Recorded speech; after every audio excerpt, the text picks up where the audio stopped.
Hi, I'm Larkin, and welcome to KMNH, Kids Making the News Happen. On tonight's broadcast, we meet a new organization that is really making it happen. They traveled over 5 hours with their mission to help out Just Hear It Happen. You'll also learn about a local organization that has quickly turned their focus from cancer to COVID, helping make sure that everyone in Cincinnati gets the COVID-19 vaccine right now. And now it's time to stop, watch, and share. So take a break, stop scrolling, and watch kids like me bring you news that you won't find anywhere else. And please don't forget to hit that share button so all your friends and family can enjoy KMNH too. It's Kids Making the News Happen. Welcome to KMNH, Kids Making the News Happen. We all know that it's one thing to talk about it, but this organization has hit the streets to make sure that everyone who is eligible gets a fair shot to get the vaccine and not get COVID-19. The organization is called the Cancer Justice Network, and we asked the director, Mr. Steve Sunderland, to visit the KMNH studio and explain why and how he wants to make sure that every Cincinnatian is vaccinated against COVID-19. So we had already worked for the last 7 years on bringing health care to these populations that haven't had health care. So when the COVID started, we began to look at the statistics, and it turned out that the same group of people, African Americans, Hispanic people, poor people, minorities, all were dying in record numbers, fantastic numbers of death, people with disabilities as well. So we decided we needed to change our focus from cancer only to cancer and to the vaccinations, and so that's what we did. Mr. Steve said that he has been producing events to neighborhoods and to educate people and to get them vaccinated. So we started setting up events where people could come and learn about the vaccine and then work with the health department to actually give the vaccine. With COVID cases on the rise here in Hamilton County, Mr. Steve and his partners are working hard to make sure that everyone has an opportunity to stay healthy. So every week we go to a different site where there are people who happen to be either poor or minorities or disabled or seniors. And we offer them a hot meal and we offer them a vaccine. So we are focused on trying to go to those places where the people are the poorest in terms of Cincinnati. So we have been in every major housing project in the city of Cincinnati. We've been in senior centers, we've been in churches.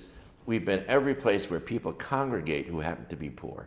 He also explained that there are lots of volunteers and community partners who are working with the Cancer Justice Network to get it done.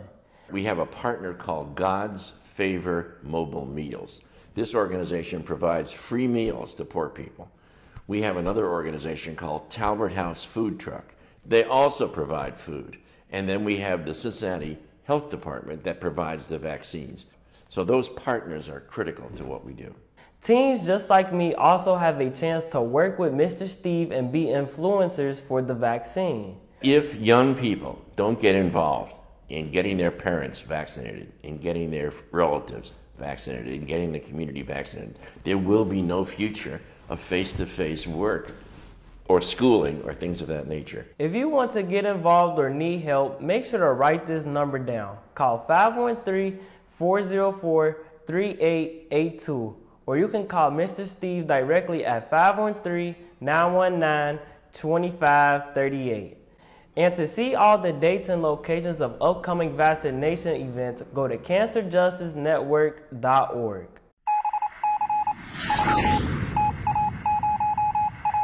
This just in from KMNH Newsroom. Get ready for another Community Alley Cleanup, Northside. This is what we know.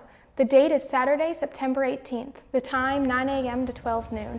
Meet at Fergus Park and everyone teams up to tackle pre-selected alleys that need the most help. Tools will be supplied, so meet your neighbors and make a difference. Many of us have gone places where people are showing off their talents by singing or playing an instrument in public, oftentimes collecting tips in a hat or instrument case. Some days are better than others for these artists and musicians, but Tony Valentine Carter hit the jackpot recently at Atlanta Airport where he played his heart out on the piano. Motivational speaker and social media influencer Carlos Whittaker had a layover in Atlanta Airport when Mr. Carter's piano playing caught his attention. Mr. Whittaker was astonished at how beautiful the music was and decided to motivate his over 200,000 Instagram followers to give Mr. Carter the biggest tip he's ever received. Just within 30 minutes, they had tipped in more than $10,000, and after a day, the amount had grown up to $61,000.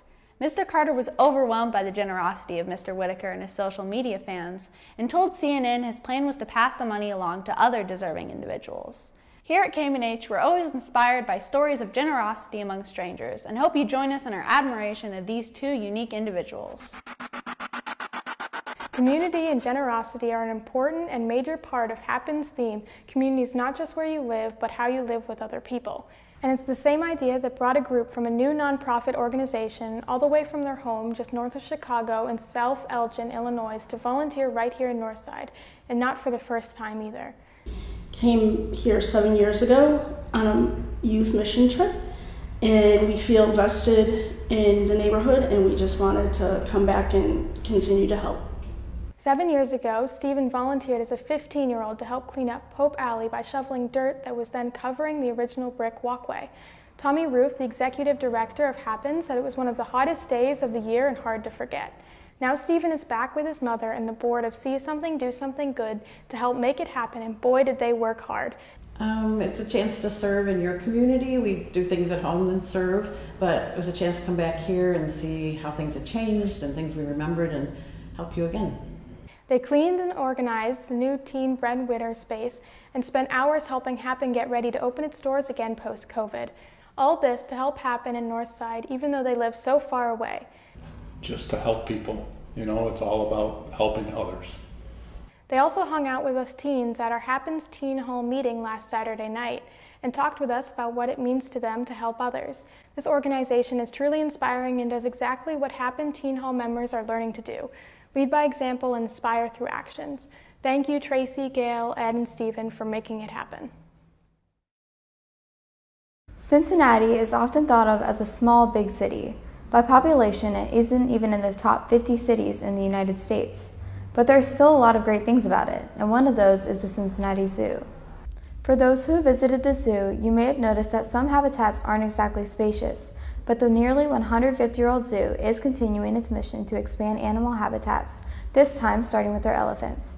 They will start off by increasing the size of the environment as well as the amount of water contained in it, in order for more of these mammals to join the herd and have more room to wander around. In addition to the 1 million gallons of stormwater that will be stored for the exhibit, the Cincinnati Zoo has stated that they will begin converting elephant poop as well as other organic waste into a soil supplement that will be used to grow the animals' food. All part of the project to make the zoo a net zero carbon emitter by 2025. It is great that they are taking the animals' well-being into consideration as well as the planet. This is a great improvement and an example for all of us to follow, to make environmentally conscious choices as well as to eliminate or reduce waste. Keeping to the theme of community, have you seen Happen's newest community canvas? It's located at the front drive of Chase Elementary School, and it highlights the new Chase School logo created by Northside neighbor, painter, and graphic designer Doc Jones.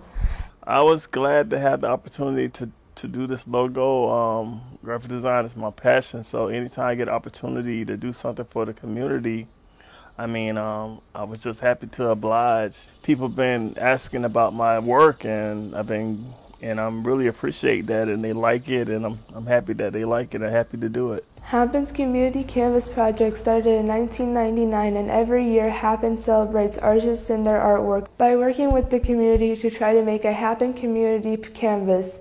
The canvas stays up for 30 days for the whole community to see and learn about the artwork and the artist. Each canvas is 6 feet tall and 10 feet wide and cut into diagonal strips so kids can weave them into fences at their schools, community centers, and special events. And get this, it's a totally free Happen program. Happen has produced over 500 community canvases in Cincinnati, celebrating all kinds of artists and artworks, and best of all, community.